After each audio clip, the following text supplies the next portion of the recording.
You did everything right. You studied. You worked hard. You made the responsible choices. You became the person everyone around you needed you to be. And yet, here you are, alone with your thoughts at some quiet hour of the night, feeling something you can barely name. Not sadness exactly, not failure, something worse. Emptiness. And the most terrifying part, you don't even have a reason for it. Because that's what nobody prepares you for. The world has a script for failure. It has therapy, support groups, advice columns. Everyone knows what to do when things go wrong. But what do you do when everything went right? And it still doesn't feel like enough. What do you do when you look at your life? The job, the apartment, the achievements, maybe even the relationship, and feel absolutely nothing? That silence inside you isn't weakness. It isn't ingratitude. It's a signal. And most people spend years turning the volume down instead of listening to what it's actually trying to say. Think about how it all started. Someone somewhere handed you a formula. Maybe it was your parents. Maybe it was school. Maybe it was just the invisible pressure of watching everyone around you follow the same invisible rules. Work hard. Stay disciplined. Don't be selfish. Be responsible. Build something stable. And then, happiness. That was the promise. Implicit, never spoken, but always there. So you followed it. You pushed through exhaustion, because that's what responsible people do. You said yes when you wanted to say no, because that's what good people do. You delayed joy, delayed rest, delayed figuring out who you actually are, because there was always something more important to do first.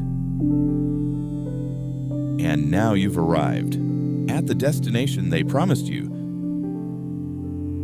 So why does it feel like someone else's house? Here's something most people are never told. There's a profound difference between building a life and building a performance. A performance is built for an audience. A life is built for yourself.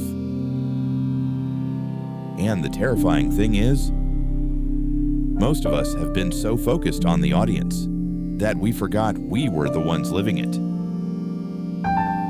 Think about the last time you made a major decision.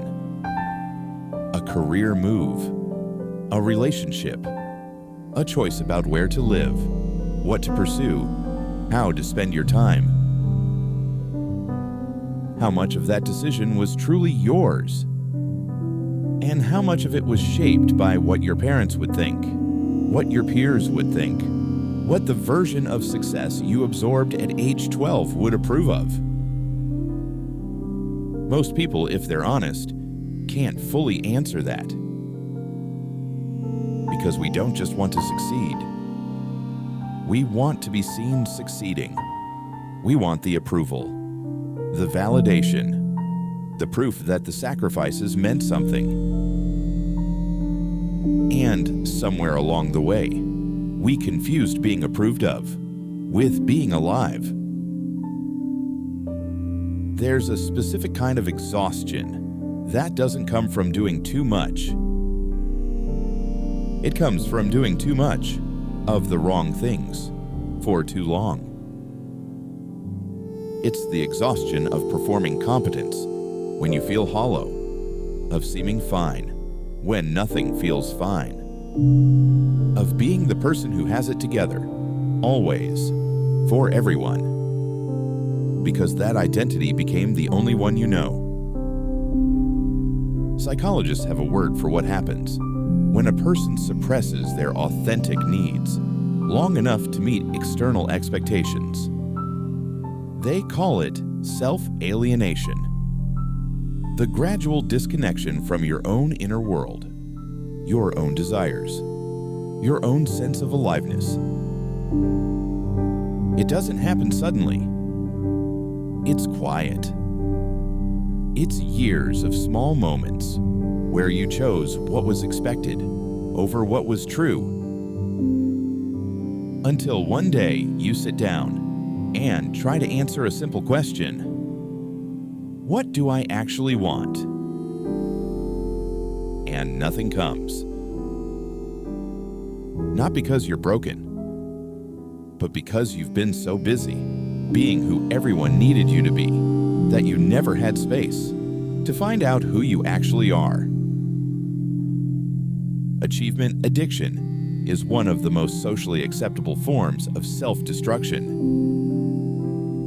Nobody stages an intervention for the person who works 80 hours a week. Nobody worries about the one who is always productive, always optimizing, always doing more. In fact, we celebrate them. But underneath a lot of that relentless drive is something much darker. A deep, unspoken belief that you are only lovable when you are useful, only worthy when you're succeeding, only safe when you're achieving. So you keep moving. Not because movement feels good, but because stillness is terrifying. Because in the stillness, you might have to feel what you've been running from. The quiet grief of a life built for everyone except yourself. Let's talk about something uncomfortable. Many people, smart, capable, hard-working people, have built lives they secretly feel trapped inside. Not because the life is objectively bad, but because it was never really chosen. It was assembled, piece by piece, from other people's expectations, other people's definitions of success, other people's timelines. You took the right job, not the wanted one. You stayed in situations longer than you should have because leaving felt irresponsible. You told yourself you'd figure out what you really want later. After the promotion, after things stabilized, after, and then you looked up and it was years later. And the life you were going to start living someday was still waiting, still on hold, still somewhere in the future that never quite arrived. This isn't a failure of discipline. It's a failure of permission. Permission to want what you want. Permission to disappoint someone. Permission to be uncertain. Permission to choose yourself without needing to justify it to anyone. There's a particular kind of loneliness that comes with this. And it's not the loneliness of being alone. You can feel it in a room full of people who love you. It's the loneliness of being unknown, even to yourself. Of realizing that you've been so good at presenting the curated, functional, acceptable version of yourself, that the real, unfinished, complicated version has been slowly disappearing. And the most heartbreaking part? Sometimes you don't even miss it at first. Because the performance becomes so automatic, so natural, that you forget it's a performance. You forget there was ever anything underneath. This is the thing about emotional numbness. It doesn't feel like sadness. Sadness is loud. Sadness demands attention. Numbness is quiet. Numbness just feels like nothing. Like watching your own life through glass. Present but disconnected. Going through the motions with a strange, persistent feeling that you're missing something you can't name. Some people call it burnout.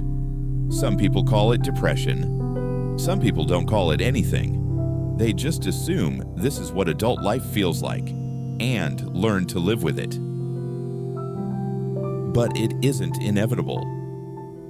And it isn't permanent. It's what happens when a human being has been running on obligation so long that they've forgotten what desire feels like. Here's a question I want you to sit with. Not to answer right now. Just to hold. When was the last time you did something purely because it made you feel alive? Not productive, not impressive, not useful to anyone. Just alive. When was the last time you were genuinely curious about something? Genuinely excited? Genuinely present? For a lot of people, trying to answer that question is when it hits. The realization. Not that life is bad, but that somewhere in the process of building it, they stopped inhabiting it. And this is the moment. This quiet, 2 a.m., no one is watching moment. This isn't rock bottom. This is something more important. This is consciousness. The moment you stop sleepwalking through your own existence and actually look at it. Really look at it. Without the justifications, without the comparisons, without the performance. Just the raw, uncomfortable truth. You didn't lose yourself all at once. You gave yourself away.